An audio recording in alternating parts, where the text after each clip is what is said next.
All right, everybody. I've got a wonderful show for you today, and I'm still laughing from the time I just spent with today's guest, and it's hard to believe that I have known him for about 20 years. He's one of the most adored people that you can ever come into contact with, and he is loved by everybody once they meet him. His name is Dondi Wall, and he has spent his entire life here in the Lowcountry. Dondi was born and grew up in Ridgeland, South Carolina, which is just north of Hilton Head Island. And he was not a child prodigy by any means. In fact, he did not even play golf until he moved to Hilton Head Island to start his business career and working career when he was about 20 years old. And he was introduced to the game by a couple different friends that really got him started. And then once he got into it, like all of us, he was hooked. In today's show, we get into a lot of different things about the golf world, particularly here in the Lowcountry on Hilton Head and Bluffton, how it's changed over the decades, from the early days in the early 80s on Hilton Head, where there were a lot of different games to play in, and how when he got started, how he learned to play in those games, the diversification or diverseness of the people that played, from tour pros to club pros, amateurs, everyday Joes, and just the good time that they all had together, coming from all different walks of life. We also get into how the golf dynamic has changed as development has moved off of Hilton Head into Bluffton, which is the mainland, and then the different cultures that each of the, let's say, the 40-some odd courses are in the Hilton Head and Bluffton area, all the different cultures that each of these developments have, how they differ and how they might appeal to one person, not another, yet the one right next door might have a better appeal to a certain individual. Dondi is one of the most well-liked and most well-respected people in this area.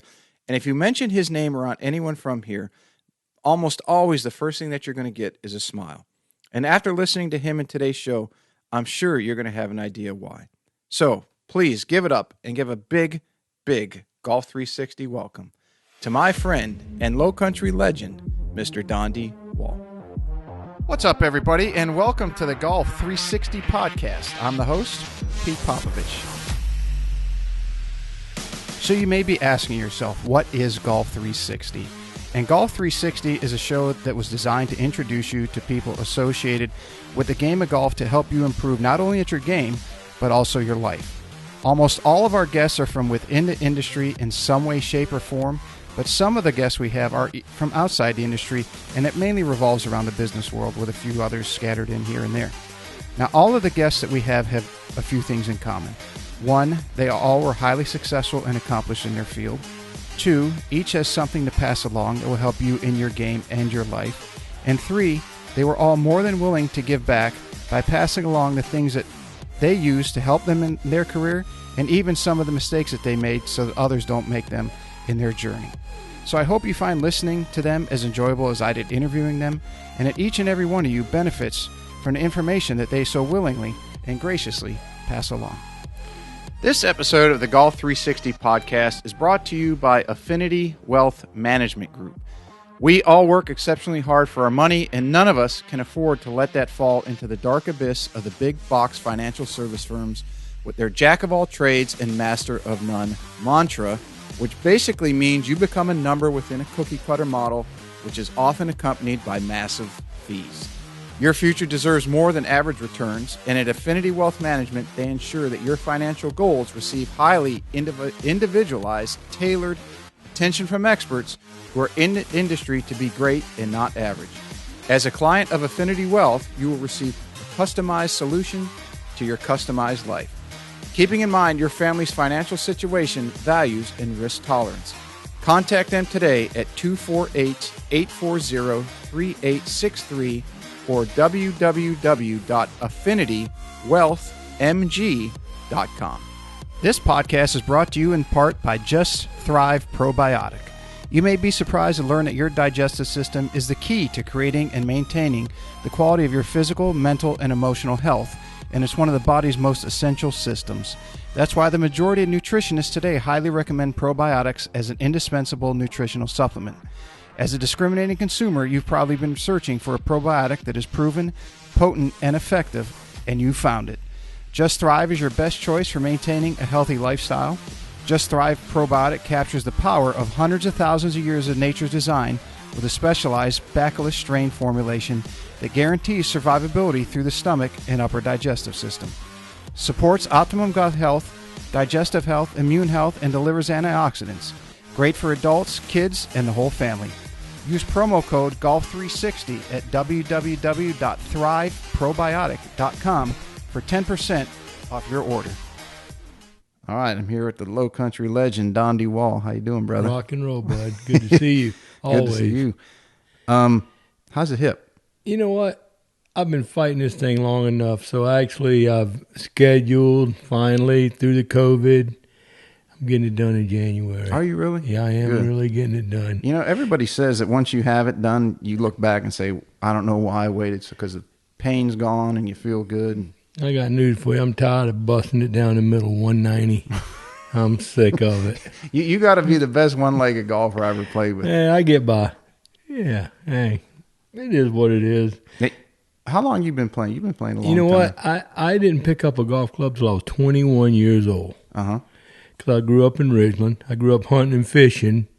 So for me, golf, you know, my buddy Tony Nimmer and his brother Bill, who, you know, they're like legends in the area. They both played at Clemson. But anyway, I never got into golf. Mm-hmm.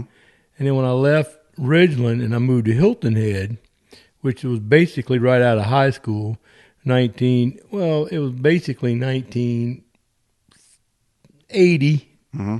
Then in 81, 82, 83, I started playing a little bit. I lived in Palmetto Dunes, right on Robert Trent Jones. So I went out and I started chipping balls. Like, hey, you know what? I kind of like this.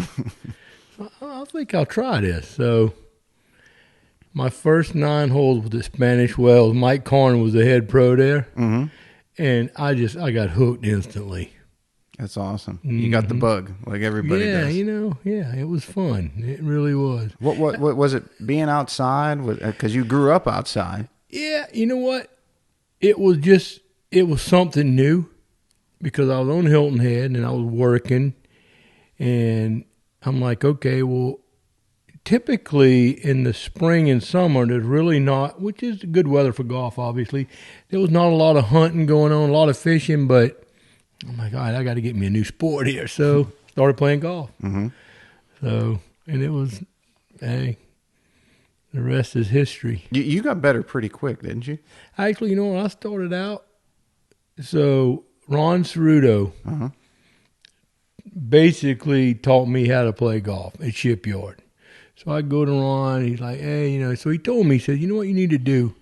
When you go play golf, I want you to have the 5-iron is the most I want you to have in your bag. Don't take any wood, just take your 5-iron and then go from 5-iron, 6-iron, and just don't worry about how far you hit it. Just make sure you keep the ball. So that's what I did. So Pete, my first 10 rounds, I didn't have anything but a 5-iron down. So, and then I eventually branched out to a 3-wood, but he helped me a lot. He really did. Back Harry Rainier on Shipyard then, and Ron and I were good friends, and then I graduated from Ron, eventually to Doug Weaver, who was also at Shipyard later on, and so, yeah. Ron, because I worked with him when I was playing. He was my coach. Between he and Rick Berry, I'd grown. I moved here when I was 19, so I had met Rick. Rick was one of the first people I met. The third day I was here, he had a party at his house for Labor Day. And, Hilton Head, as a 19-year-old, you come to Hilton Head for the first time. Oh, and that was in 92. So it was at the end of the really good era, I would say, right? Because by about 95, it was turning commercial. Would you say that? I mean, you've been here your entire life. Pretty much. So I was lucky to catch the very end, but...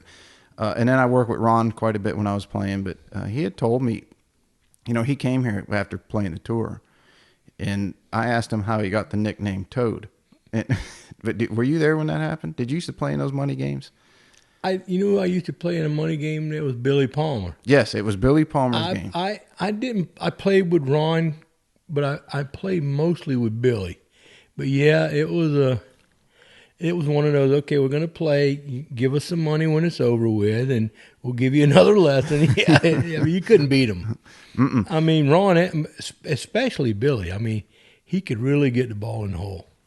He was Well, I think amazing. it was with strokes and all that other bullshit that's going on. And Ron had told me he shot like 65, something like that. He played pretty good. I bet he did. And he at the end, he's paying a couple $100 or Billy or somebody cut him on the last hole.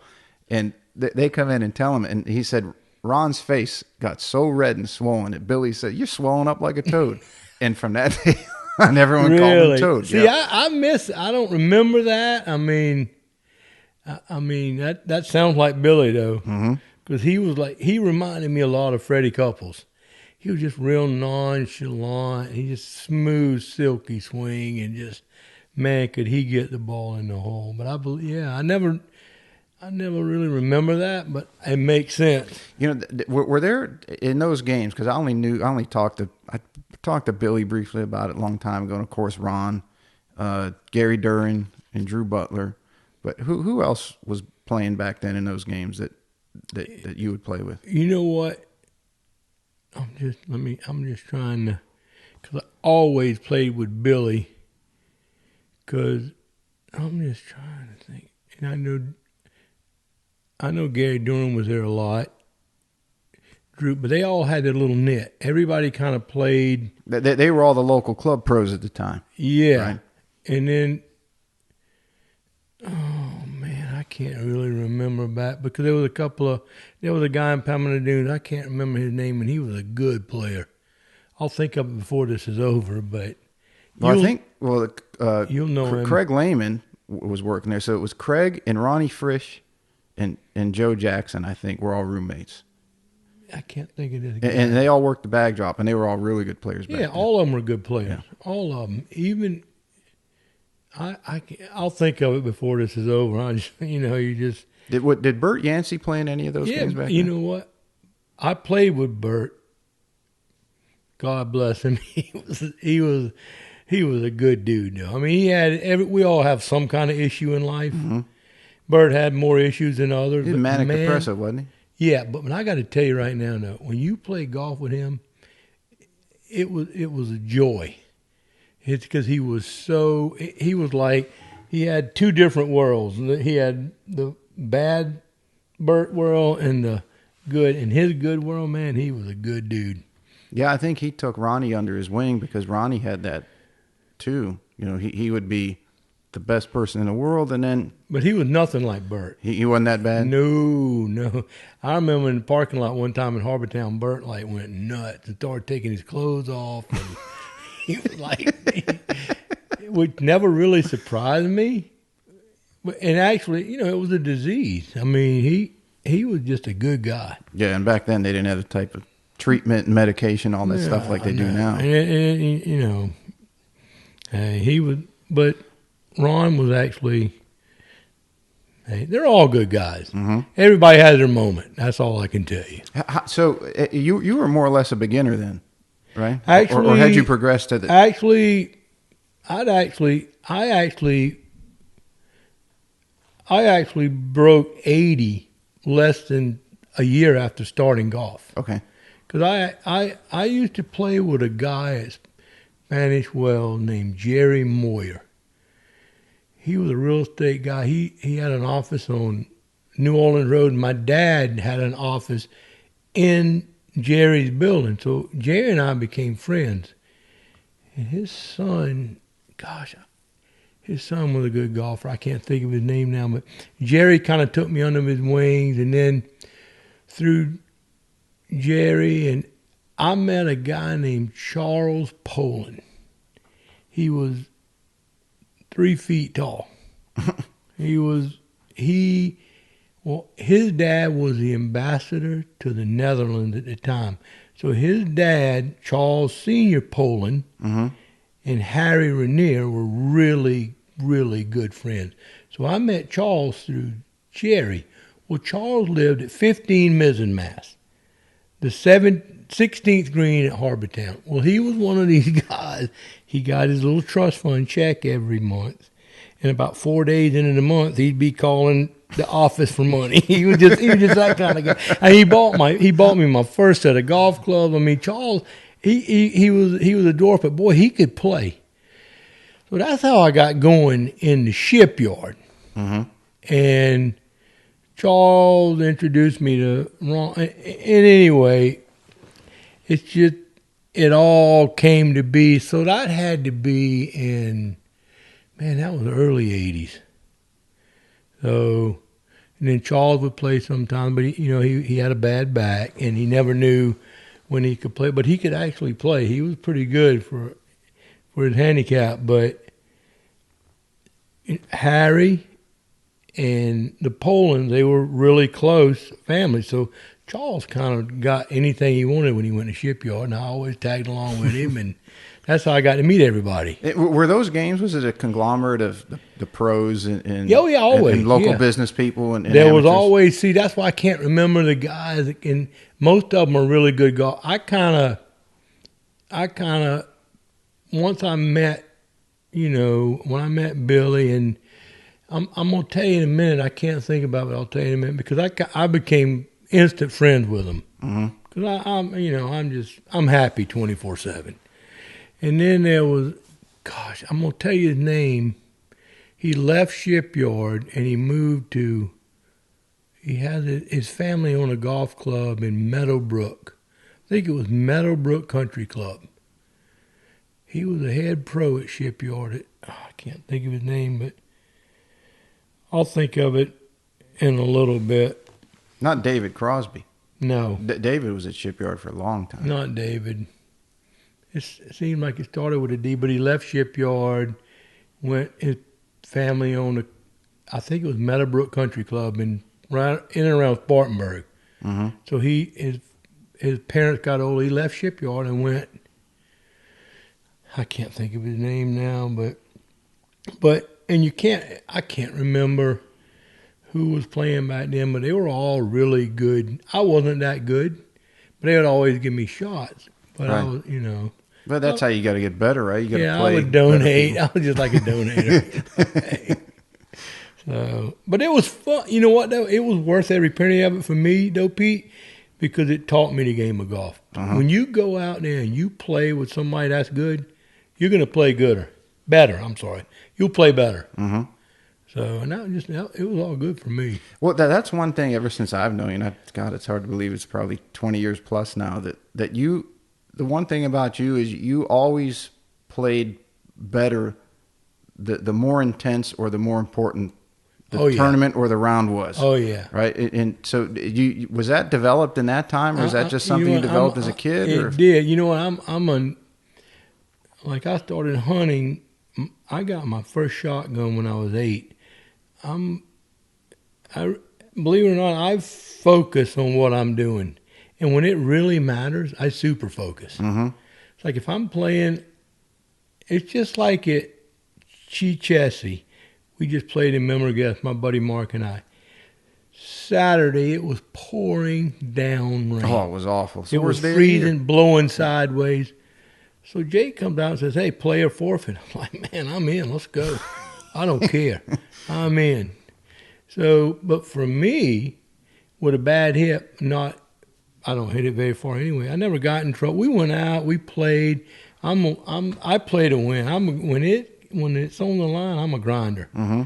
I don't panic, so to speak. You play with these guys, they got a 3-foot ball. Well, I can't believe you're not giving me that putt. I'm like, well, dude, hey.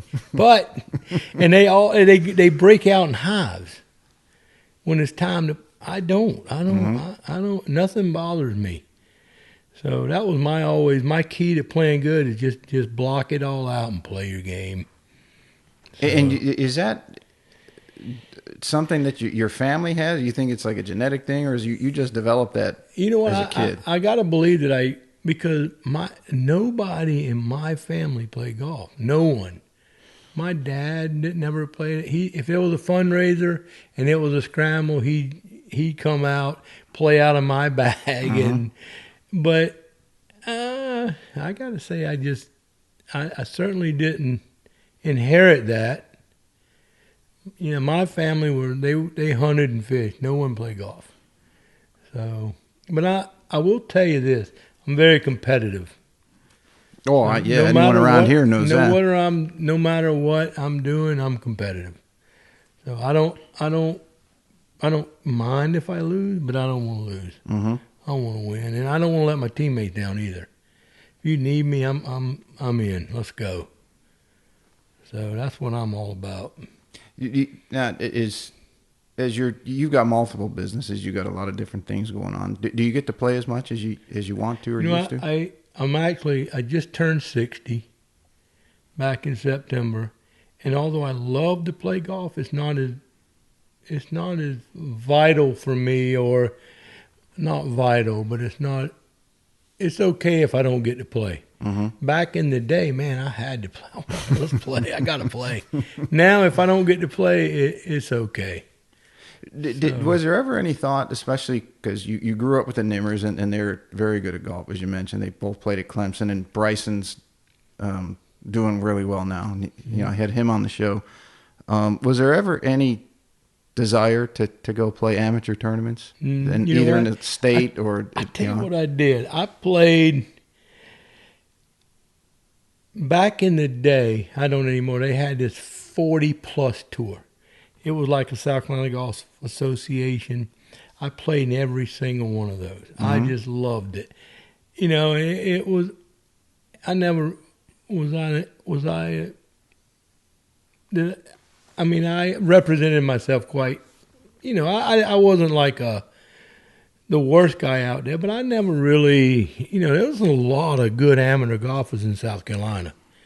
So I think I finished third one time, in the middle of really good players.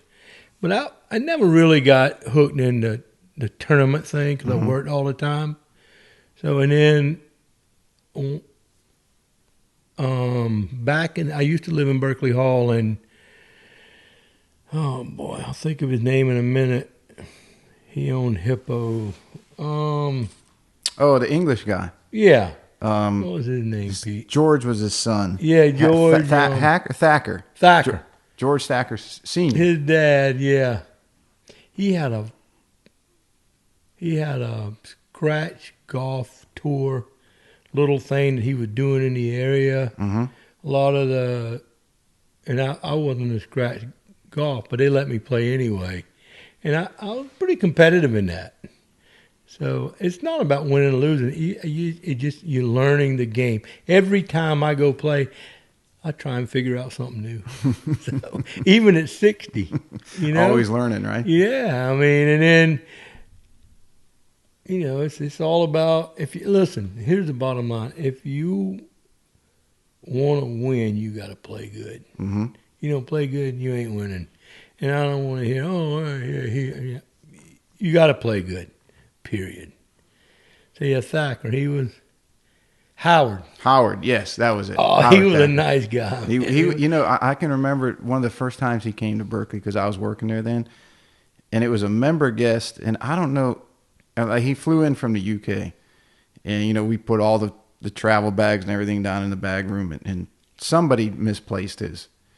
And we're looking for it, and I felt bad because here's a guy, he didn't complain once the entire weekend about any, just very positive, very upbeat, very nice. And then, they lost his bag, gone. They must have given it to somebody else. And he was disappointed, but he didn't pitch a fit. Right. I think the club ended up giving him one. Hey, we lost your bag. We're sorry, but sure he wanted his. But he could have really, like most people there. You remember what it was like. They would just pitch a fit just to have attention. Complain about everything. Everything. It was amazing. I never seen anything like it. Oh, he was a good guy. But he was a very good guy. And his son George, he was good. I love George. Do you stay in touch with him at all? You know what? My daughter Madison and George went to school together. Not Madison, Morgan. My daughter Morgan and George went to school together. So every now and then he hits her up on George. Yeah, Howard. I haven't heard from Howard in years. Yeah, I think he had a hard time in the credit fallout, and then I think when George was still here, he told me his dad started a shirt company. Yeah, selling shirts in Taiwan or somewhere crazy like that.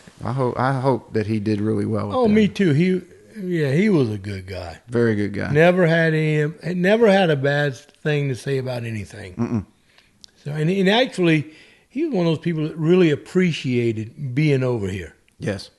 And it was like, golf for me is a privilege. Because let's face it, it's not an inexpensive sport. Mm-mm.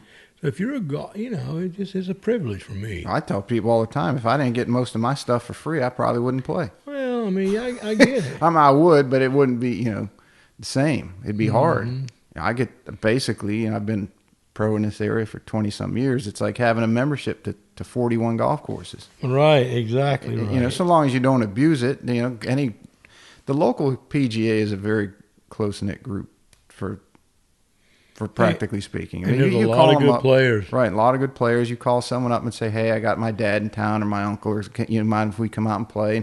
And, just so long as it's not at 9, 10 o'clock in the morning, right, at peak time, they say, yeah, sure, come on, I'd love to have you. So, yeah, it's a great spot, and somewhat envious. I've only been here 30. You've been here 60. Yep, I have. What was, as you were growing up, I'm sure you went to Hilton Head, and you've seen Bluffton make massive changes, but Hilton Head, what was it like watching all these golf developments be built? What was it like? What was the thought process locally? Like, are they ruining our island? Not for me. Not for me. It was growth. Mm-hmm. And I'm going to tell you something else too. Golf, being out playing golf, is a good environment. So it's like, my daughter Madison swam at West Virginia University. Swimmers are in a good environment.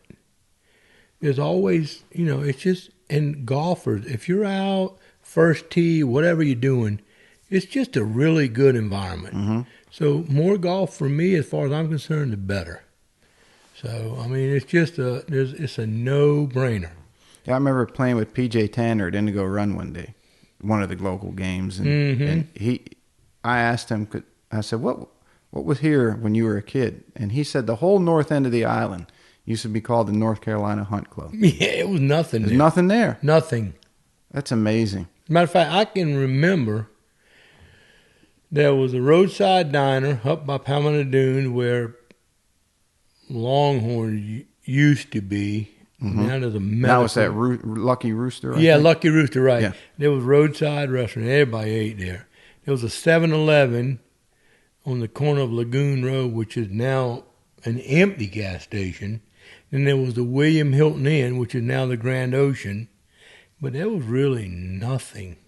Was that where Fitzgerald's restaurant was? Fitzgerald's was in the Adventure Inn. Okay. Yes, it was there. That was that originally. That was the Adventure Inn. And it's now actually the Grand Ocean next to the Adventure Inn. Part of it, of the Ocean Dune, is still there. It was a building that was there and now the Carolina Club. So, and now there's a new one. I don't know. It's just, but the Grand Ocean next door. Well, yeah, when they were building Grand Ocean, I was Ocean Oak. Ocean Oak is where the Adventure Inn was. I was living across the street at Ocean Breeze, and Philip James and I both worked at Sea Pines back then. And one night he calls me about 11 o'clock on a Friday night, and he had been drinking. I'd been drinking, so he said, come on, let's go down to the beach and hit some golf balls.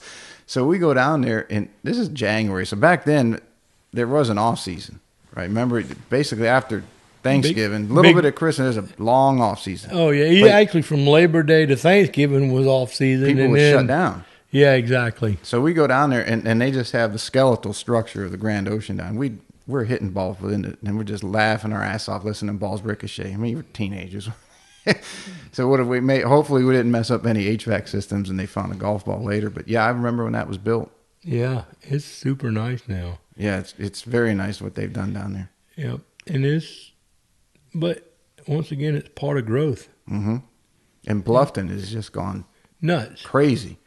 And you know what? And it's just, growth. Actually, Bluffton is an asset for Hilton Head because it actually provides a little bit of affordable housing, which there ain't a lot of difference now in our environment, but it still provides a little bit of help for Hilton Head because it is just nowhere on Hilton Head. Well, right, and that's an issue with the bridge needing to be rebuilt and all the golf courses down there who have had people like at Greenwood. Greenwood has their usually has their Christmas party end of the year, and there's people there that I sit there and watch that have 40 years they've been working at the golf course, and they're coming from Tillman, and they're coming from Yemassee, Estill, and I mean that's an hour and a half Walterboro, all those places, and they've been coming for 40 years. Oh yeah, and so all these Sea Pines and Palmetto Dunes and Shipyard and all of them are having a big concern that if when they redo the bridge and it really becomes a major issue on transportation, they're going to lose all these employees to other places, Savannah or Beaufort, or because now there's more competition. It's like that's a very delicate thing to have to work with or work around when they're going to have to build a new bridge. Well, I got news for you.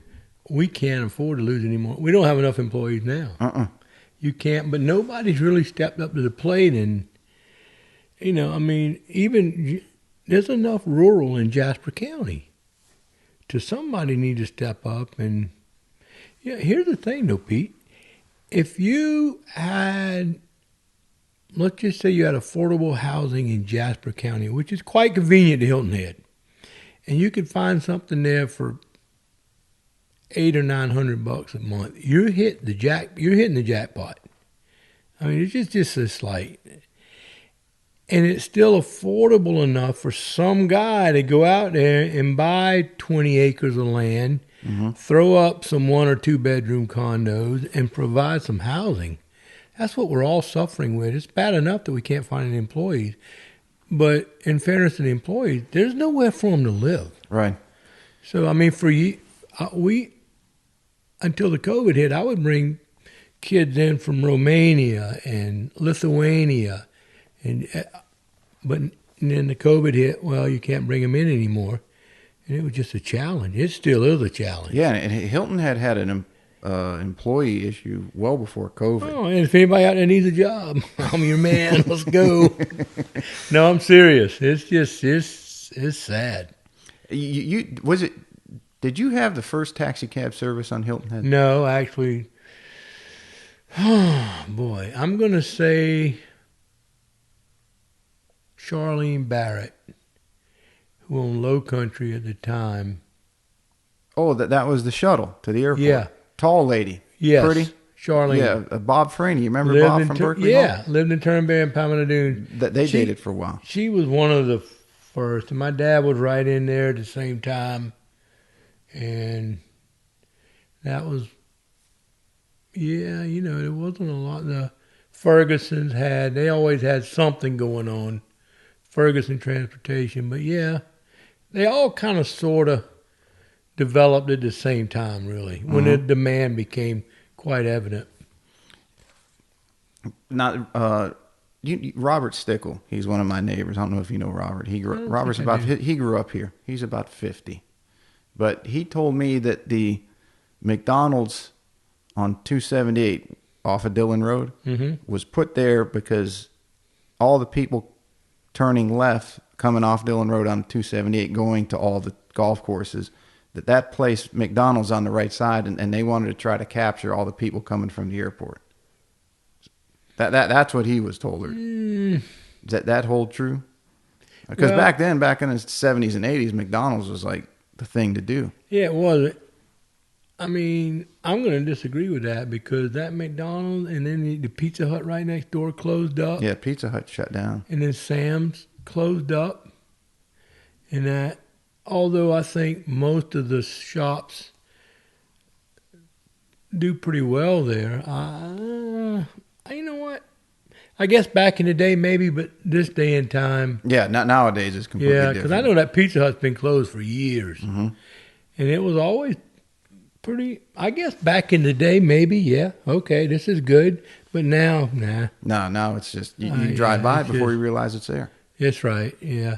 And then now they've switched the airport, so I'm going to a degree, you're right, but now it's changed. It's just the way it is. Things change. You can go from good to bad overnight anymore. Let me ask you, I always wondered how the Nimmers got so good at golf. If they grew up out close to you. Listen, Tony and I mean, we were childhood 3-year-old. We were friends. Right, because their family had the sod farm. They did. Actually, when Tony and I were friends, they didn't have a sod farm. We used to go dove hunting out there. It was like a crop farm. Mm-hmm. And then one day, Mr. Freddie's like, you know what, I'm going to start planting grass. So the sod came much later. I mean, I don't even think, when Tony went to Clemson, I don't even think they were doing sod then. How did he get so good at golf? Sergeant Jasper Country Club. Is that right? Oh, yeah. It was, and seeing back then, Tony and them, they were all playing golf. We were all hunting. And Tony, they hunted. I mean, they hunted and fished. And then, but the Sarge, it spit out a lot of really good players. It really did. That's the only golf course I think in all the counties here that I have not played yet. Oh, well. I got to get over there. Well, Congaree's got it now. Mm-hmm. And we'll see what happens. Well, now that I take that back, there is one in Hampton. There's a 9-hole course up in Hampton. There was a group like the Battens, Yeah. the Wise. Yeah, I know Wise. That they were going to kind of get together and bring that back to well, it was 18, mm-hmm. and then, times change, and it goes to 9. And, yeah, I think they're actually working on that now. And then Penny Branch. Yeah, that was one of my favorites. Was over there. It was awesome. And then, time changes. Mm-hmm. So, it's just... I don't even think it's open anymore. No, they closed years ago. And back in the day, it was nice. Those greens were like mini Augusta. They really were. And they get the Calcutta going, and those greens, they'd awesome. run at 12, 13. Chris would have those things rolling so fast. Yeah, and then Chris left, and he went to Columbia to, I think, some country club there. He was a superintendent. And then his dad... just like, okay, that's it, over with. Mm-hmm. And then some of the members, the Elliots, Robert and Dickie, Yep. they decided, you know what, we're going to save this. And then I think they just lost interest because it became more of, instead of a place to go play golf, it became more of a job. Mm-hmm. They're like, okay, that's it, we're out. Done. So, and then that ended it. And that was a shame, man. That was a great golf course. It, from the tips, what was it? What would you say, 6,500? Maybe. Maybe. Yeah, I mean, it was short. It was short and fast. But the greens were complex. Always if you didn't good. know it, they would eat you alive. It was good. You could shoot. If you were a really good player, and you got on a roll. You could shoot low 60s pretty quickly. Matter of fact, to this day, I never will forget Tommy Gainey shot 61 out there, 2 glove. Mm-hmm. And I never will forget, he's like, man, this is great. So, of course, For anybody that doesn't know Penny Branch, I mean, there were no houses.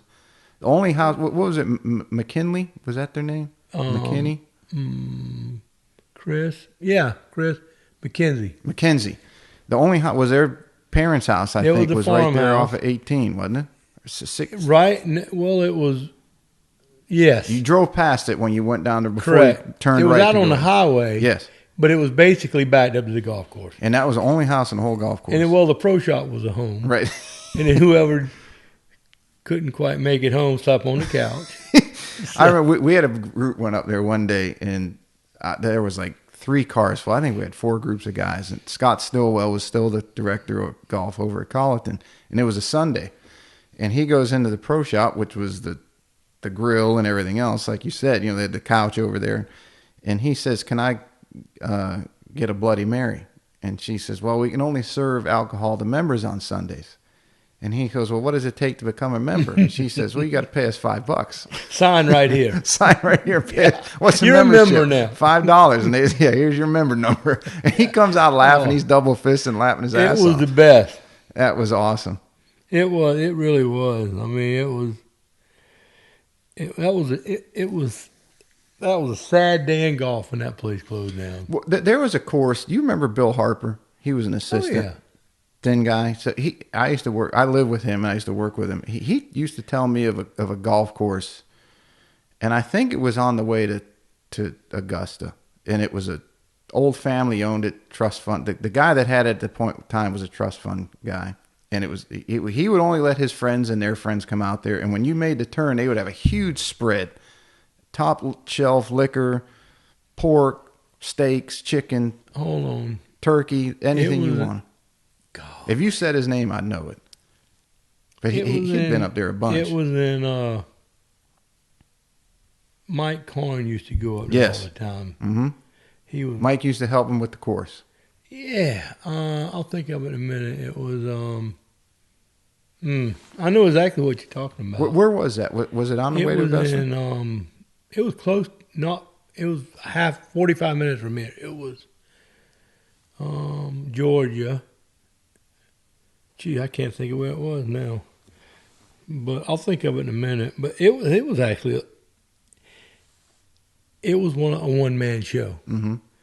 I can't think of the guy's name, but hopefully I'll remember that. It was Mike. They used to play cards and drink and play golf, and it was like no holds barred. It was in not Ellery. No, I'll think of it. I know exactly who you're talking about. I just can't think of what it is. Is it still there? Yeah, it's still there. Today, it's still there. Mm. But it's a 9-holer now. Might have always been a 9-hole. Yeah, I think so. Yeah, it was always a 9-hole. And maybe they had a couple sets of tees that just give a different. They did. Look. Well, it was like the Sarge was way back in the day. It was 18 holes, but now it's 2 sets of tees, and it was, I don't know. Well, and so you were part owner of that not long ago, weren't you? I used to own it, yeah, and then I got it, and my buddy Bobby Miller from Ridgeland, who worked for Textron, yeah. Hey, do me one favor. Just pull the microphone just a little closer. Anyway, Bobby grew up with Tony, and Bobby was a really good player, and they were all Sarge. So it was either Sarge or nothing, really. Mm-hmm. But then the Sarge kind of got in financial stress. So long story short, I took it over, and then I got with Bobby, who was working with Textron. He helped me get a little bit of equipment. He helped me with the green, and we got it in really, really good shape for 9 holes. And I'd get Tony to have his annual parties or whatever, or whoever, and then, Kerry Stoffel, who was a really good golfer, worked for Tony. And anyways, and Kerry's still a member there. So they would kind of like, okay, you got to go play at the Sarge. So then I got it really good condition. I turned it back over to them, to the members, and then it's, long story short, now Congaree has it. Mm-hmm. So and do they use it as part of the charity that they? Well, supposedly, the word on the street is they're going to fix it real nice, and Congaree's thing is for kids, right? And they're gonna, because the kids in Jasper County really have nothing, honestly. And then he's going to target, and they do at Congaree too. They do a great job with the kids out there. So they target, but unfortunately, they can only target so many kids. So the Sarge will help them target more, like an overflow. Exactly. So when they can, and it's a transition in process. That's basically. Mm-hmm. I haven't been out there lately, but anyway, going back, Bobby he helped me get some equipment that was really needed out there, and it was pretty nice at one time for 9 holes. So, but the same old guys still play out there. The same guys. One of them, this just recently happened, because the dues are like nothing. Let's just say all in there $1,000 a year. Wow. And then when Congaree took over, they was like, oh, you want to pay your year, and they'd send you out a bill for a year in advance. They all went into panic mode. Oh, no. We pay our dues every 3 months. We pay quarterly dues. So, okay, that's fine. I mean, they literally, one of them like, what's going on out there? I'm like, dude, it's okay. Oh, they went into panic mode. I said, if you'll give it a minute, it'll be nice. And I think it will be. And I'm hoping they'll honor the old school guys that have been there forever. And just let them keep paying their $1,000 a year. Or Yeah, it doesn't hurt them at all. no, Congaree, those guys. they could be members for free. Right. What difference does it really make? And I get catering to kids, and I'm all for that. But you also gotta, you gotta remember the guys that kept it alive, or else it wouldn't be there. That's exactly what they did. They kept it alive. So that's kind of where that goes. Do you watch much golf on TV? You follow Tour and all that stuff? I'm a Sunday 3:00 guy. You know what I mean? Because you played with enough Tour pros. I mean, you were at Berkeley when Kyle Stanley was living there. Yeah. You played Kyle a and lot I of were golf good and friends. buddies with him. And who else? I mean, and you through the years, you've seen enough of them come through there. You played with a bunch of them. I did, and I played with guys that are nobody. Like McGirt, Will McGirt, and Richie Wierenski. And then when Richie went and won the big break, that was his big break. So they're all, but what's really cool about all those guys? They never forgot where they came from. No, I remember playing with Will at Patriots Point on the Tar Heel Tour back in 05 or 06. And he's such a good guy. He's a good dude. That was awesome to see him win it. He actually lived, I think he bought a house in Berkeley. Yeah, I saw him. I didn't stop to talk to him. I saw him walking his dog the other day. I was in there. We went back to Learning Center with my brother, and I saw Will. He has, I don't know if it was 1 or 2 kids. Is that right? Little and his kids, dog. yeah. Little kids, and they were walking a dog. And I didn't realize that he had moved back in there. Yeah, he did. As a matter of fact, he got some. I got a good friend, Lynn Hines from Spartanburg, and his son TJ, and his Will and those all. So now Lynn had a cottage in there, so it's the next generation now, more so to speak. They're all like, TJ got little kids, and they got little kids. But what's nice about those guys, though, Pete, like Will, for example, is like, because Will used to play what's in the Wednesday game. And I always thought, man, this guy's got talent. And Kyle Stanley had the most talent of anybody I'd ever seen in my life. But if you call them on the phone, like, hey, can you come? They'll come play with you. It's not like, you know what I mean? McKnight was like that too. Who? Tom. Oh, yeah, he's a gentleman. He'll come in, but they don't. It's not like, okay, I'm out of that phase. See you later. No, they'll come back. Yeah, it's their neighborhood. Kind of like you said. That's kind of what they grew up with. And that's how they're going to keep it wherever they live. They haven't changed. The money hasn't changed them. The fame hasn't changed them.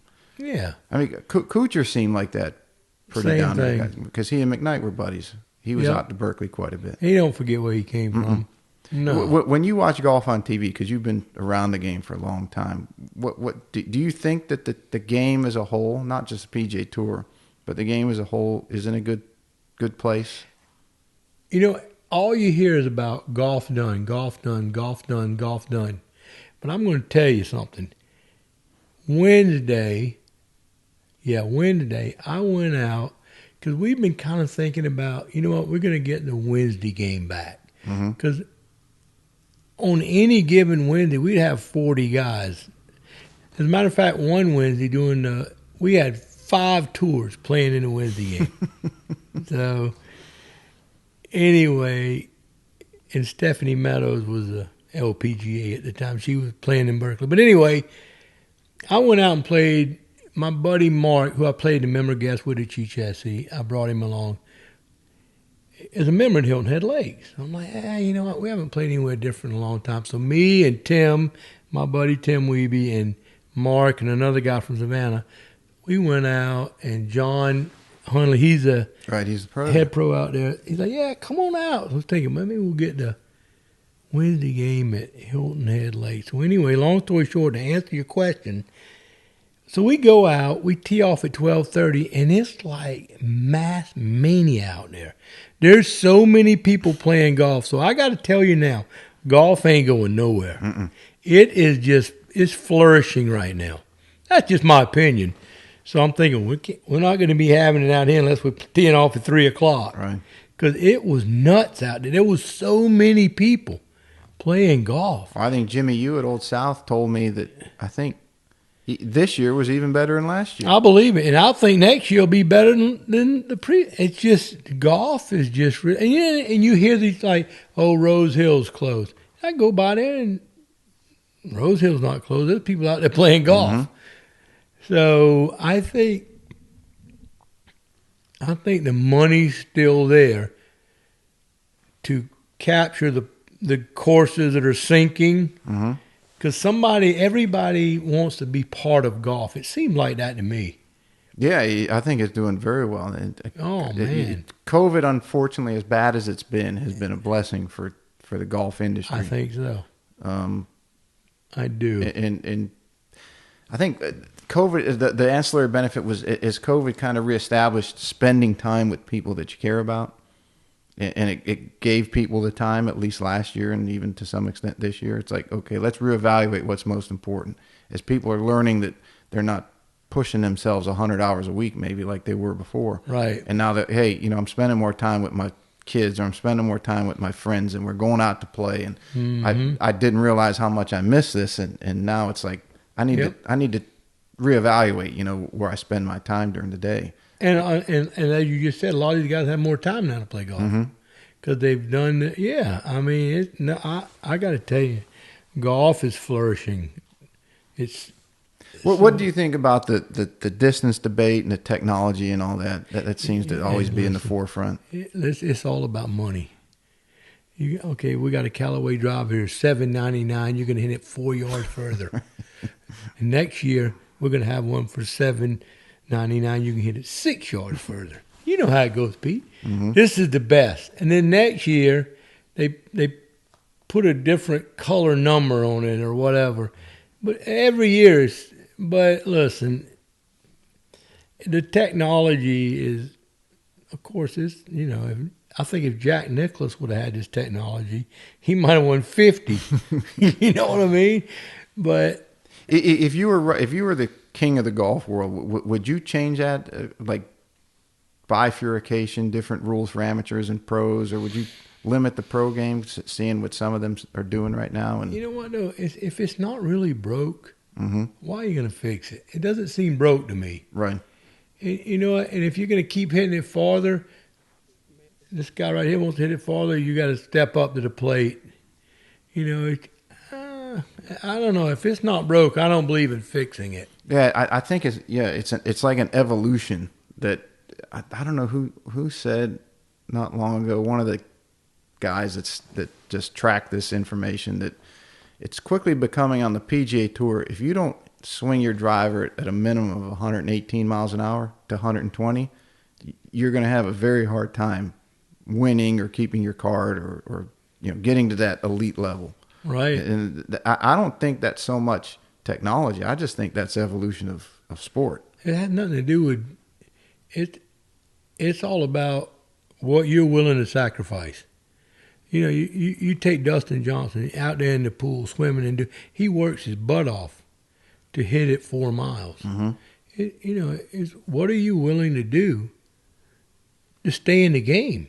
The technology gets better, obviously, but you got to get better. You know what I mean? You can't depend on, it's just, you got to make yourself better. Mm-hmm. And then take the technology, and then you're a winner. So. And that's what I think you've always had, that we talked about earlier, was you always got better as it got the pressure ramped up. And yeah, so I think that wherever you learned that was, maybe it was the guys at Ceruto telling you stay with a 5-iron and you having the wherewithal to do that, but learning, okay, this is where I am, I'm going to get better, instead of saying, okay, I'm kind of a novice, but I want to be here and I want to have it now, right? I don't want to take the steps to get there. It ain't gonna happen, and it ain't gonna happen. No. And then you get in this mental anxiety, and it just you go through that for 20 years of playing golf, and you never learn how to do things right. That's right. Which is a shame. Hey, listen, it's about you, not about the technology. Have you seen anything that they have that where Greg Norman, they have that? I think it's the LIV. Is it the tour? Here, I wrote it down. LIV Investments, and he's the CEO. Where there's a group that they're pumping $200 million over the next 10 years, I believe, and like the tour is mostly in and around Asia, and I think they're going to try to. Well, their thing is they're going to holistically improve the health of professional golf. I think it's more Norman having it. Yeah, the money, and then he kind of felt shunned or really pissed off when he came up with that idea for the World Golf Championships, World Tour. And the tour said, no, we're not going to do that. And then they went ahead and did it on their own. Right. I think he's been waiting for the opportunity to kind of create a competing world tour against the PGA Tour. It seems like it's inevitable it's going to happen, right? Those guys from Dubai wanted to do that. And now Norman's got a group that wants to do it. Well, here's the bottom line. If you're Greg Norman, somebody's going to listen to what you got to say. Mm-hmm. That's all there is to it. And if you're a guy that wants to invest in golf and Greg Norman's your leader, that sounds pretty good to me. Mm-hmm. It's just... most anything he touches turns to gold. What's that? Most anything he touches turns to gold. Oh, yeah. Well, you know what? It's all about... It's who you are. You know, it's just like... You know, if like LeBron James, for example, if LeBron James decides he's going to have the LeBron James basketball, whatever, chances are you're not going to lose. Mm-hmm. But you know, Greg Norman, he's like an icon, right? And he, you know, did he get a little bad rap there? Yeah, a little bit. But he can still make it happen. Mm-hmm. I think he can. So yeah, he's got enough pull, and when you have that kind of pull, Greg Norman himself is a lot of pull. Mm-hmm. Forget everybody that's going to follow him. Just think of him just as a person. Yeah, the access to resources and the money people he has access to connections to. Think about this, Pete. Stop and think about this. If you are some Joe Schmo golfer, which we all are to a degree, and Greg Norman says, I'm coming into town, you want to play with me, it's $500. Do you know how many people would get in line to play with him? You have any idea how many people? He'd have to play for a month to get to the end of the line. Mm-hmm. That's what it's all about. That's just my opinion. So I think you're right. You know, the tour has got to be sitting there and saying, okay, we're getting. It's now starting to come from all directions. Right? It's coming from this Dubai or Saudi Arabia group, which is a never-ending stream of money. A stream of money. They have as much as they want to spend, and then you got the Norman group, which whether they're tied together or not, I have no idea. But the tour's got to be looking ahead and saying, we've got to do something to make sure that we maintain our position as the top spot in the world. Yeah, I'm glad I'm not there having to make figure out what to do. And then, you know, and the way our country is degressing, not progressing, it's, listen, you ain't first, you're last. That's all there is to it. Right. I mean, it's just nuts. So I'm not going to get into the political thing, but man, is it crazy. Hey, I got to ask you, because this was a hilarious story. When you were living at Belfair, you were living there or you remember there? I was living there. And the President's Cup story. Oh. Okay. you got to tell that story. Oh, yeah. So anyway, I'm playing this guy. I'm not going to say his name. No, you have to say name. No. So anyway, it's like a really tight match, and we're at 8, par 3 west. 8, yeah, we're at 8, par 3 west. Dead even. I hooked my ball a little left under that big live oak. Mm-hmm. And there's some vines. Now, this is hazard, and I know it's hazard, so there's some vines hanging from the tree. So I go to hit my ball, and I drag my club back, and I hit the vine, and I hit the ball. So he starts screaming that I grounded my club in the hazard because the vine was touching the ground. And I'm like, I'm like, what in the world are you talking about? Anyway, long story short, picked up my ball. I told the guy, like, you know what? I'm done. You win. I don't care. Because this had been going on. I'd actually patted down some spike marks a couple of greens before that. And this was before the rules changed. Yeah. This was a few years ago. And it was just a never-ending thing. So I just told him, I said, I'm done. I'm out. You win. I'm out of here. So, and then he wants me to sign the card. And he's like, well, you conceding? I'm like, no, I'm done. So I wouldn't sign the card. Well, he got violent. He's like, you got to concede. I'm like, well, I'm not conceding. I'll let him. Anyway, the rest ended up in court at Belfair. Yeah, and you had an interesting attorney. Oh, yeah. It was so, I got to tell you this. So all the attorneys who weren't attorneys at Belfair, anyway, they want to suspend me because I tried to run over the guy in the parking lot with my truck, but I missed him. I was so infuriated with this guy. And golf's not that important to me. So, well, you gave the guy the match. It's like, okay, you win. You're done. Well, I wouldn't sign the card. So he got insulted about it. I'm not signing the card. You win. I'll let him know in the pro shop. You win. That's the end of the story. What was his deal? Was it mandatory that cards be signed? I have no idea. I never heard of that. I mean, that's a tour. I wasn't even keeping score. He was keeping score. I didn't even have a card. Oh, he's just reading too many. And by the way, on the first tee, he wouldn't ride with me. He said, we're going to take separate cards. I'm like, that's okay. It's all right. I don't mind. So anyway, during my hearing, they want me to. So I'm like, I'm not coming to. At the time, I was still a member. I sold my house when I was living in Berkeley. Mm-hmm. So they're coming to Berkeley Hall for the hearing for whatever reason. So these guys show, I promise you, Coach Kefkin, and you could tell him I said so, hey, Coach, had his briefcase, and his jacket. Well, Tim Weeby, my buddy Tim was my attorney, who wasn't an attorney. So they came over and it was like, well, they wanted me to defend myself. I don't have anything to defend myself for. Well, anyway, they showed up. And Tim was my attorney, and I won't say what went on there, but anyway, and then it went before the board. And I want to throw this out there. Jim DeLeon, he went to the plate. He said, "Man, you guys don't understand what." Anyway, they threw it out, and that was the end of it, and. That was a fun time, though. I remember you guys are talking about that for weeks. I had more fun losing to that guy than if we would have finished.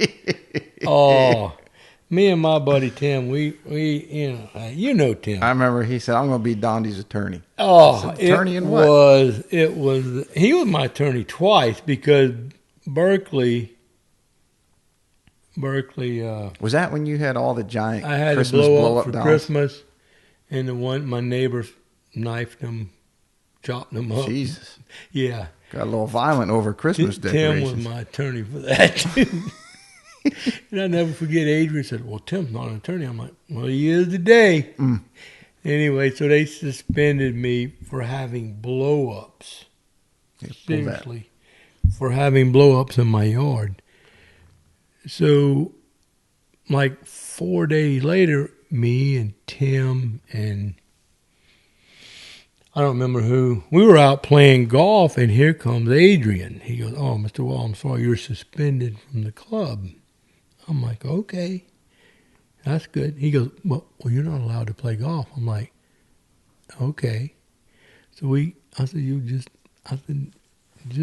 I'm going to keep playing until you let me not pay my dues, then I'll not play. But as long as I'm paying my dues, but I wasn't a violent person. I just didn't do stupid. I mean, yeah, they're going to not let you play golf because you had Christmas ornaments in your front yard. Yeah, and by the way, Pete, so everybody knows this, I had my Christmas ornaments blow-ups for 2 years. The board changed the bylaws, whatever, and said, now you can't have them. So I'm like, well, I'm grandfather. All right. No. When you take them down for so long, then you violate the grandfather clause. What do you mean take them down for so long? What the hell was that? I only had them up for Christmas. Right. If I would have left them up year-round, then they would have been grandfathered. That's what they tried to tell me. I'm like, you know what? So anyway, thank the Lord, I got out of Berkeley Hall, and Well, when were you? Was that around the time? Because that was a funny. You guys were having a lot of fun. Was that when you guys was it shooting squirrels off the roof? I know snake. Snakes. You know, it's funny because I had a snake on my roof one time. What was it? Was it Tim had the AR-15s? And Tim was Shooting trying. snakes off the roof. I said, Tim, you're going to shoot a hole in my roof. Well, he shot, and there goes shingles all over the place. I'm like, dude, you got to quit shooting. But I got to tell you, we had a lot of fun because when golf and golf communities become all about rules and regulations and boards and all that, that's why I don't mind telling you, I'm a member at Cheechessie Creek now. Yeah. I'm out of Berkeley. I'm out of all of those places. There's a one-man show over there. Mm-hmm. And autocracy. That's the best way to run a club. If you don't like it, just leave. Mm-hmm. See, when you're in Berkeley and all those places, and I'm not bashing on them because they're beautiful communities, you're stuck. You can't. If you decide you don't want to pay $20,000 a year, it's too bad. Mm-hmm. Sorry. But man, when we had our Wednesday game over there, we had so much fun. It was, I mean, I got to tell you this was the best. There was a security guard in there, and his last name was Crow. He was a nice guy. So my buddy lived at the end of Belfair Boulevard, so we would go down there and shoot skeet down there and throw him off the dock, and here comes Crow. And he's like having a fit. He comes up there. We had shotguns and shells and on the dock. No, on the back of Tim's golf cart. I mean, there's guns and shells everywhere. So anyway, Crow comes up. He says, "Hey, we have a report of people shooting back here." So I was just messing with Crow. I said, "Oh, that's the Graves. That's Mrs. Graves. And he said, "You know, I knew it was that Mrs. Graves' grandson. Because Graves Road ran it was backside the of Graves Berkeley. dock was right there." So I just, and that wasn't true, by the way. He said, "I knew it was he didn't him." see all the shells and the guns sitting in the cart. It was so funny. And old Crow, he was a good guy, man. He was so nice. I mean, listen, you could send anybody at the gate. It didn't matter who it was, and he loved. Yeah, come on in, let's go. Come on. Oh, it was so much fun. But you know, when John Reed, when he turned Berkeley over to the members, that was the end of it. It was so much fun over there. I mean, that was the best golfing times of my life, having that Wednesday game. And is RB back over there?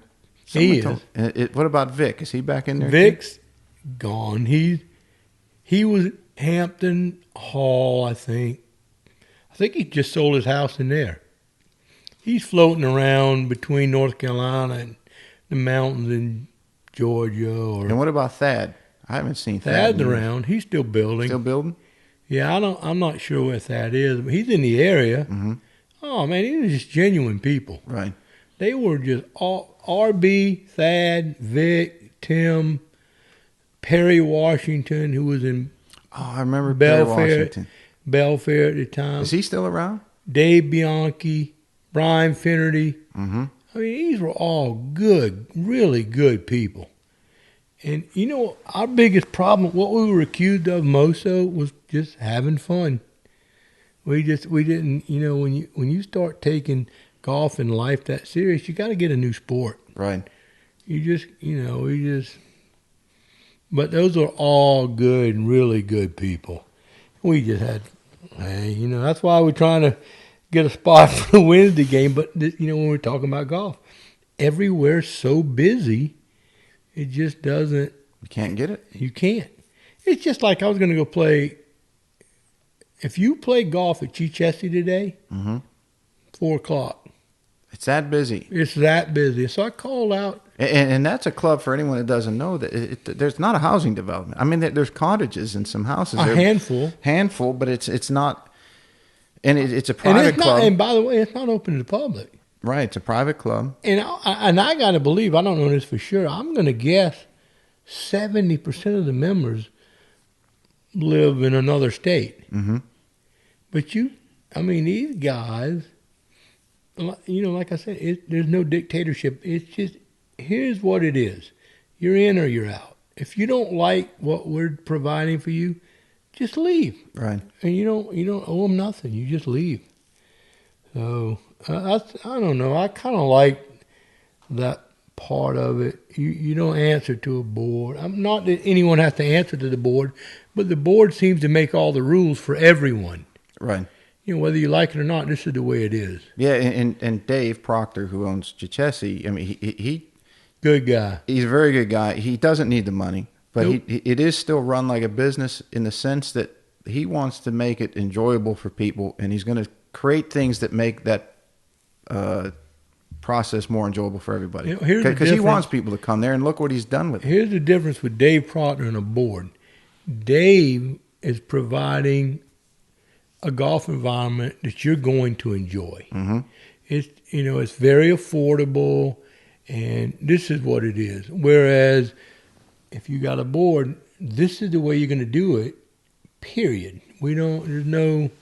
It's more like a free market versus a dictator, or not a dictator, but a communistic, socialistic environment. To make it very simple in today's world. Not me. Right, so. That's exactly what it is. Yeah. And Chichesi, as you said, you can't get out there. Nope. It's packed. Nope.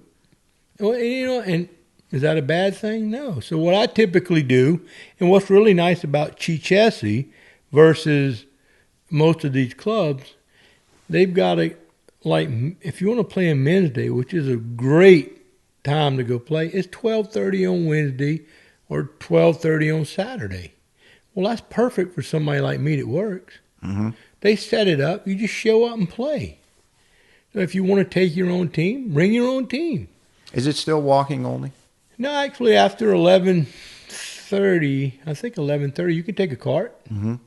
So, having a bad hip, I always take a cart. But no, it's a lot of fun playing golf there, and it's very affordable. And great staff. The staff's always been great. Oh man, listen, I've been in a lot of places. If I could have gotten Chichesi at the beginning, I wouldn't have went anywhere else. That's my opinion. Would you say that they're in competition with Secession, or there's enough of a difference that Chichesi kind of appeals to a lot of locals, say within 100 miles, where Secession would be more national?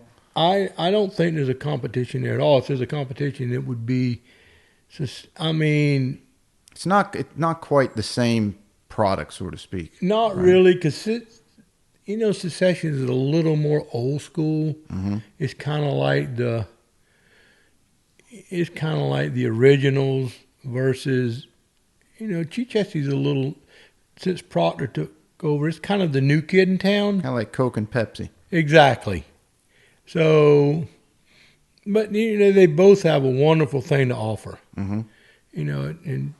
Secession is a great golf club. Have they built the learning center out at Chichesi? I know there was a lot of talk about that. No, they haven't built anything per se, but Luke's out there teaching now, and the other end of the range is nice. How nice do you really need it? It's grass and a golf ball. You can have a roof, whatever. If it's raining, I don't want to be hitting balls anyway. Mm-mm. I don't.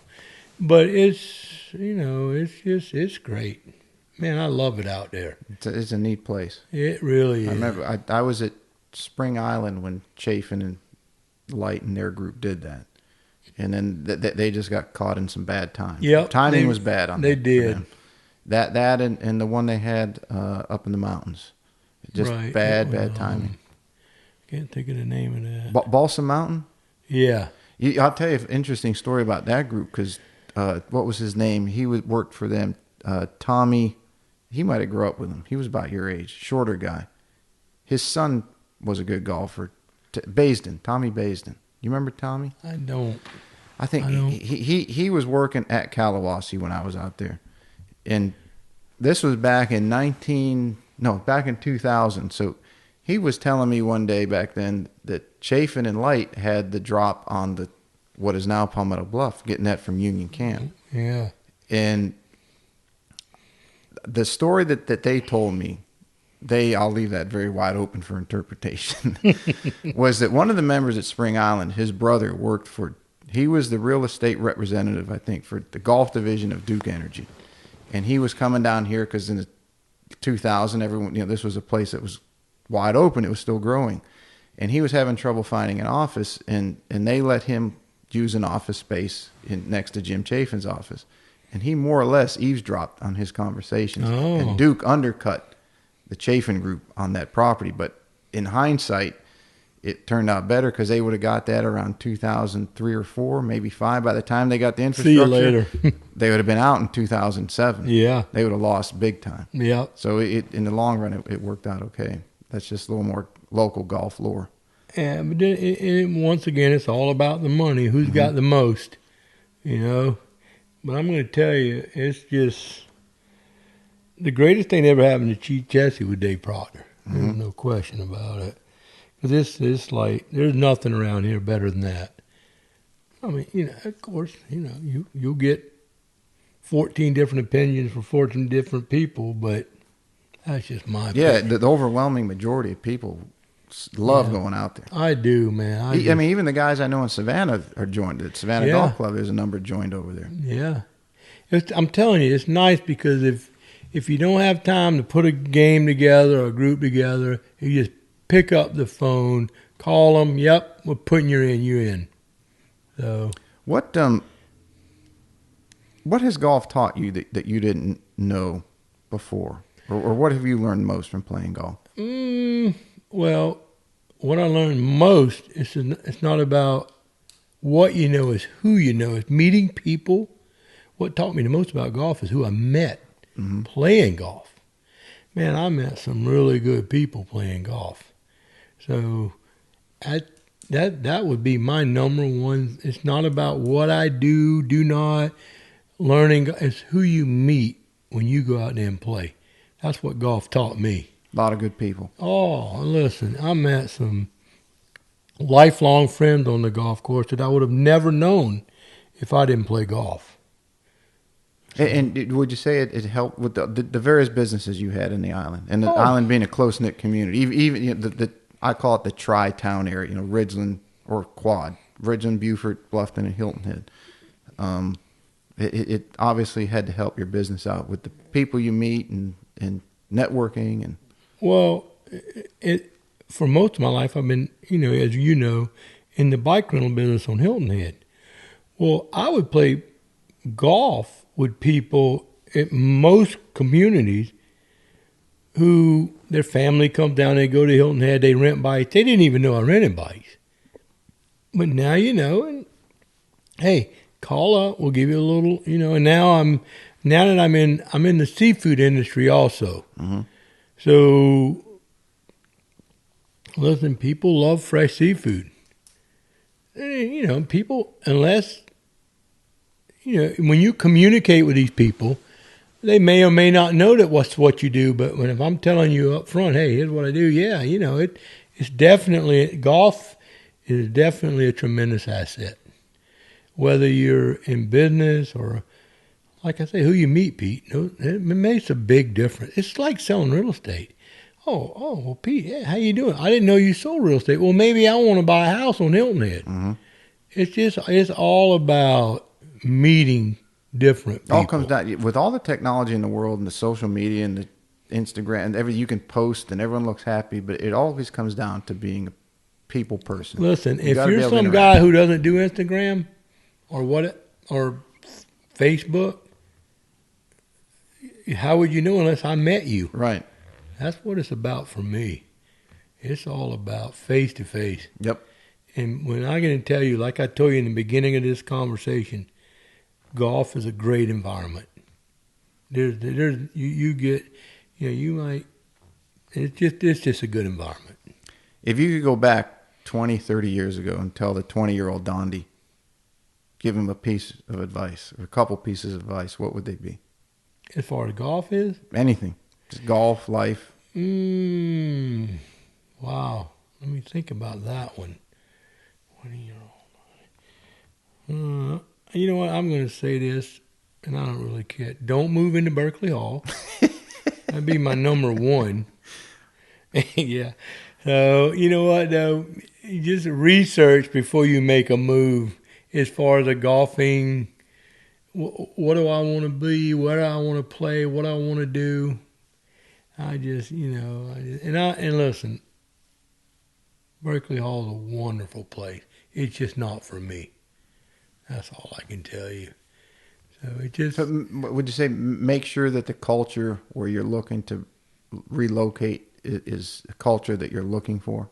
Yeah. Understand the culture of a place better before you make a jump. But you gotta don't jump to conclusion. Don't think, and, when I moved into Berkeley Hall, and when I moved in there, it was the Taj Mahal.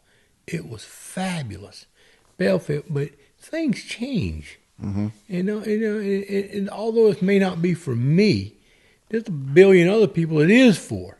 And that's okay. I mean, that's fine. It's just... That's the thing about this area. I think last I counted it, in southern Beaufort County, so south of the Broad River, I think there's 41 or 42 golf courses. And people say, oh, we got all these golf courses. I say, yeah, but they're all a little bit different. They are. There's something for everybody. There's 41 flavors, we can call it. And there's something different for everybody, whether it's a private residential course or it's a public or it's a resort. There's some type of golfing for everybody around here. Yeah, but it's not just don't move into Berkeley Hall. For me personally, these gated communities with these tremendous dues, and it's just not my thing. It's just, I'd rather live out, and growing up in Ridgeland, and it is each club has a different culture. Like, listen, Berkeley Hall had water access. It was nice, but it's just not for me. It's just, Sarge at Jasper Country Club and Penny Branch. Chichessie, Penny Branch. I like Chichessie. It's a no-brainer. It's kind of a combination of all of it. Exactly. Like the private of the Hilton Head Bluffton, the almost the country feel of the Ridgeland. In that area, it's a perfect blend. Yeah, and I literally grew up my childhood, most of my 12 miles from Chichessie. And now that I'm there playing golf, are you kidding? It don't get much better than that. I think you told me your family's the last southern plantation owners. Still are. Well, I don't know about now, but yeah, my grandfather in 1936, he bought Fickling Plantation, and then my dad, his brother, bought Roseland Plantation. But typically, the plantation, because see where we live is a King's Grant. You own down to the low water mark, which is kind of all your plantation owners come from the north. Mm-hmm. It's been like that for a long time. Oh, forever. Every time there's a dip in the market, you get the big conglomerates out of the north coming to the south and grabbing big tracts of land. And I'll be honest with you, this environment we live in, these guys from the north, these plantations now would be like, okay, how much is it? Is that all? Yeah, I'll take one of those. Give me one of those. And they're 1,000 acres or more, right? 2,000, 3,000 acres. Oakity Club is thousands of acres. But what they play, Von Scotty and those guys paid for that back then. These guys today, that'd be like a vacation for. Money to these. You know what it's like. These guys have, these hedge fund guys. This is like, it's just like, I cleaned out a garage for a real estate. I do little things like in the bike business. You get realtors to send you bike business. You do little perks for them. Mm-hmm. This guy didn't get the garbage. Blah blah. I cleaned out a garage on Surf Scooter for a real estate company. The guy, I'm pretty sure he was from Morristown, New Jersey. Bought an $8 million house in Sea Pine. Never even saw it. He always saw his pictures on the internet. Yep, I'll take that. It's amazing, isn't it? I'll take it. But this is a different animal now. These Wall Street guys are loaded up. Although most of your plantation owners, like the Clarks, they own Spring Hill. Congaree was people don't really realize this, but Congaree was Devant Plantation. Albert Burrow owned Devant Plantation. Albert owned Eagle Pencil. You know, if you wrote with a pencil, it probably said Eagle on it. Mm-hmm.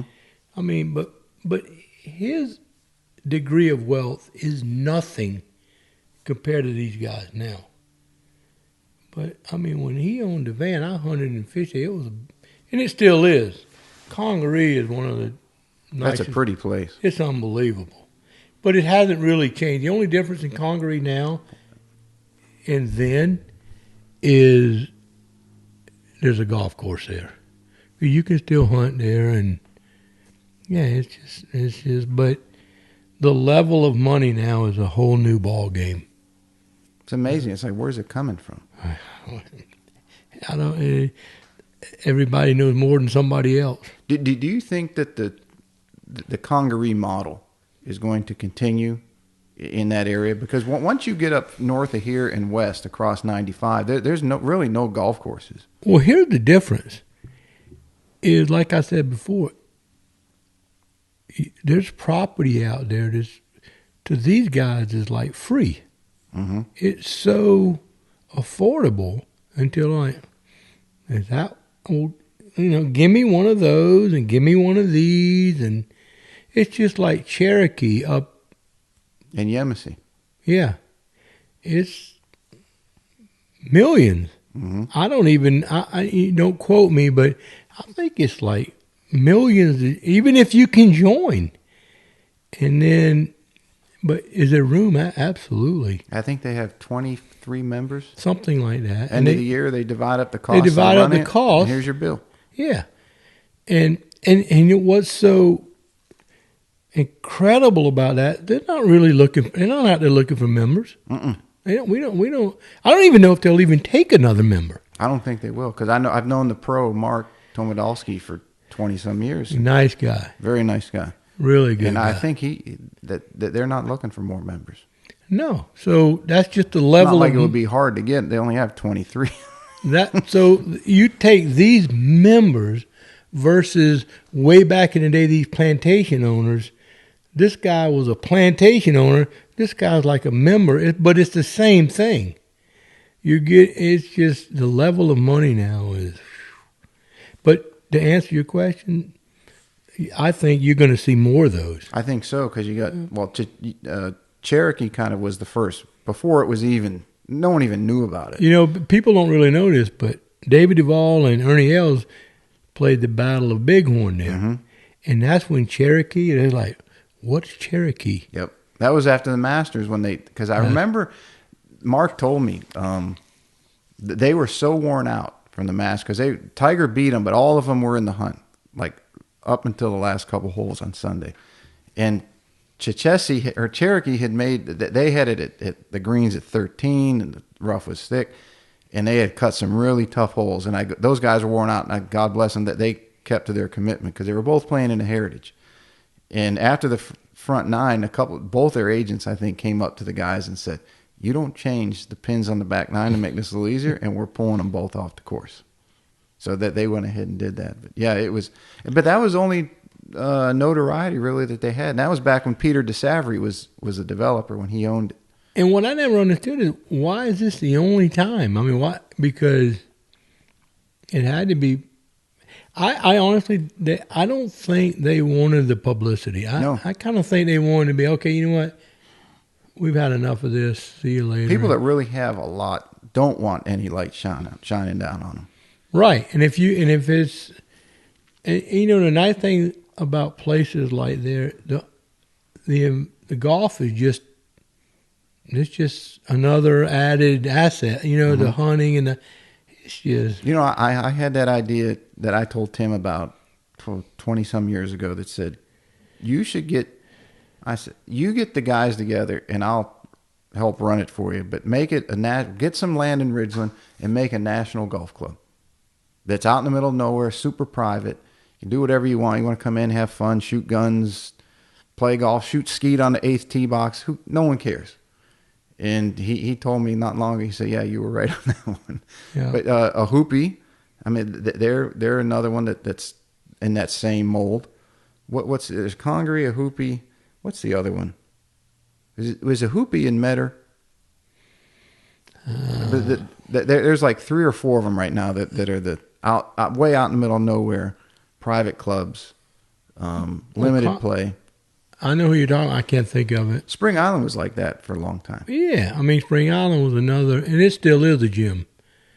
It is. I mean, I can, back in the day, you can, because I grew up on Oakity River. My parents always had a home. That was our summer home, Mm-hmm. and you could only access Spring Island by boat. So, I mean, you know what Spring Island's like. I mean, it's. You go out there, you think there's nothing there. But it's still premier. Yes. It really is.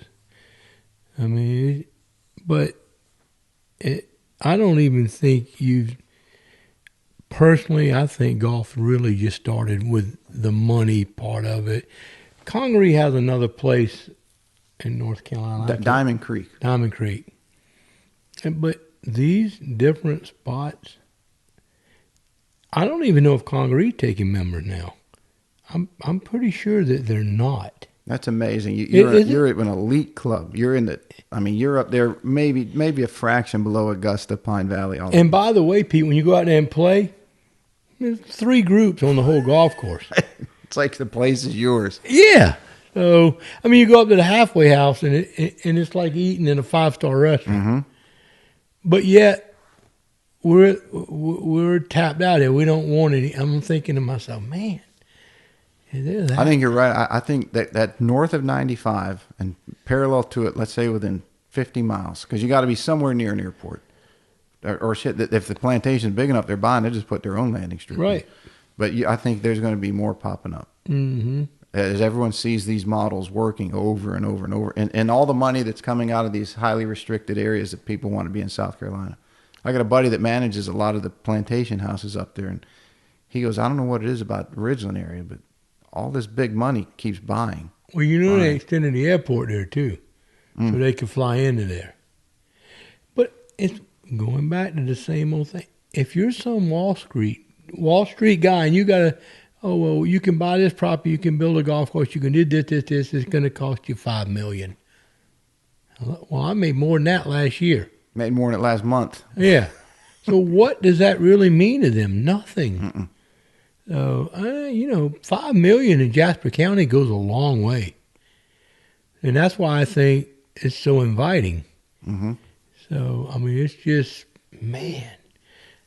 And there's still a lot of opportunity in Jasper. There's so much property undeveloped there. And I got to believe, because I know that Cypress Woods, they've sold off outer parcels. Cypress Woods is huge. Turkey Hill. How big are those plantations? Well, at one time, I think it was 57,000. Don't quote me. I think it was 57,000 acres. Holy shit. But it would go all the way out into Tillman, like miles. And, so they sell out these the millbanks. It's just wonderful people. They own Cypress. They own Turkey Hill. But as my opinion is, as the generations move along, they're not. Because like when Jeremiah Milbank, who would be the oldest Milbank, I would hunt there. They were like, I don't even know if Jeremiah's still living. But they were all about hunting. Mm-hmm. Golf meant nothing to them. It was all about hunting. When the next generation comes along, maybe they're not, New York, wherever, maybe they're not so much into hunting. So, it's just, money changes everything, and there's so much, I don't know, because all of these plantations, though, still have the original owners, except for Congaree. That's amazing. Yeah. So, but in Spring Hill, which is Josh Clark, the Clark family owns Spring Hill. He's still going at it. He's got to be in his 90s. Just genuine people. But he could care less about golf. But at some point, somebody else is going to come along and, oh, wow, look at this place. Same thing that happened at Devant. if it ever popped, then there's another congaree right there. Right. It's going to be a whole bunch of them. So not, it's something to think about. Do I know that? No, I don't. No, but the history of the area, and you've seen it better than anybody. You've seen Hilton Head change. Then it moved into Bluffton change. Then kind of all that Okatee area changed. And that's the next, that's the only area it can go to. Yeah. Right? So it has the infrastructure. But if you'd have told me 20 years the Vant was going to be concrete, I thought you were, no, sorry. No, that is impossible. But even Cherokee, it's more rural than the Vant. Mm-hmm. Or as rural. I mean, you drive right past it, never know it's right up. Never know it was on the highway. Yeah. So I mean, you really got to go up in the woods to get to Congaree. Mm-hmm. So that's the prettiest drive in, though, isn't it? It could be better in Belfair. It's at least as good. Those oak trees are so big. It's something else. I mean, I never will forget the first time I played at Congaree. It was almost like from the tee to the green was the same grass. It was almost like you could putt off the tee. Mm-hmm. It was that good. I mean, it still is that good. And the fact that they brought that permanent championship there, that just put Jasper County, not that it hasn't slowly, Ridgeland got on the map. It's going nuts now. Good. Hey. But, it's a good thing, bad thing. Change is good, and, creating more of an environment for employees and whatnot is good. But you still hate to see those old plantations, kind of disappear, fade away. But then Congaree, although it's still nice, they didn't really change it a lot. They just added a golf course. And they kept a number of the old buildings there. Oh, yeah. They moved them around, yeah. Same way Spring did for a long time. They moved those live oak trees around. It was bizarre what they did. Spring kept the Walker House for a long time. Yeah. No, I don't really think the Congaree changed at all. Mm-mm. They just moved things around, and they added. And when they added things, they gave it the same appearance. It's so nice. Mm-hmm. Man, it's just so nice there. Let's want to wrap up with a few rapid-fire questions? I call it the emergency 9. I'm ready. Questions. Let them rip. All right. If I don't know the answer, I'll make one up. If you were to make the Ryder Cup team, how they have a walk-up song now, what would be your walk-up song? What would they play when you were walking to the first hole? Oh, man. Mike Corn, Walking in Memphis. Guaranteed. All right. Your go-to drink when playing golf? Tequila, blue agave. That didn't take long. You knew that answer. Got 4 of them out there in my truck now if you need one. I keep them in there in case I go play golf. I got a bad hip. Blue agave. Jose Cuervo, blue agave. All right. We'll call them and see if they want to sponsor the show. Yeah. Hey, tell them I'm in. All right. Best course you ever played? Congaree. Really? That is, it's awesome. Yeah, I've been invited to Augusta twice, and both times there was an ice storm. I didn't get to go. An ice storm? Yep. Oof. Matter of fact, one time we were in Augusta, going to play the next day, and it was like the biggest ice storm you ever saw. Twice that happened to me. Congaree. Let's see. If you had to buy stock in any golfer on a professional right now, who would it be? Right now? Mm-hmm. For let's say the next 3 years. Dustin Johnson. Okay. It's pretty hard to argue that one. You asked. Well, if you walked into a casino, what's the first thing you're playing? Oh, that would be. I got to think about that for a second.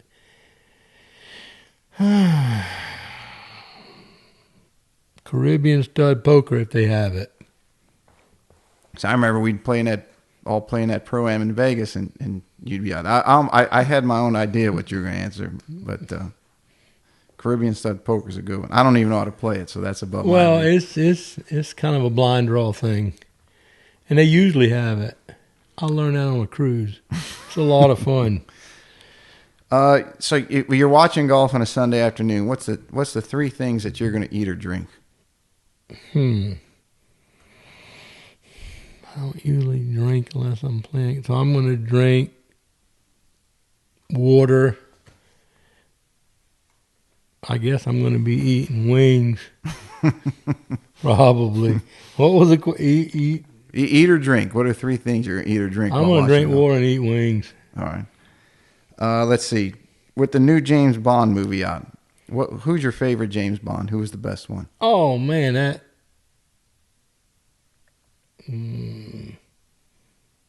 Moore. Roger Moore? Yeah. Although this new guy, he's pretty good. He's pretty good. He's not big on his family, but I used to really like him. He said he's not leaving his money to his family. I'm like, really? Yeah. He says, my kids, they're on their own. Oof.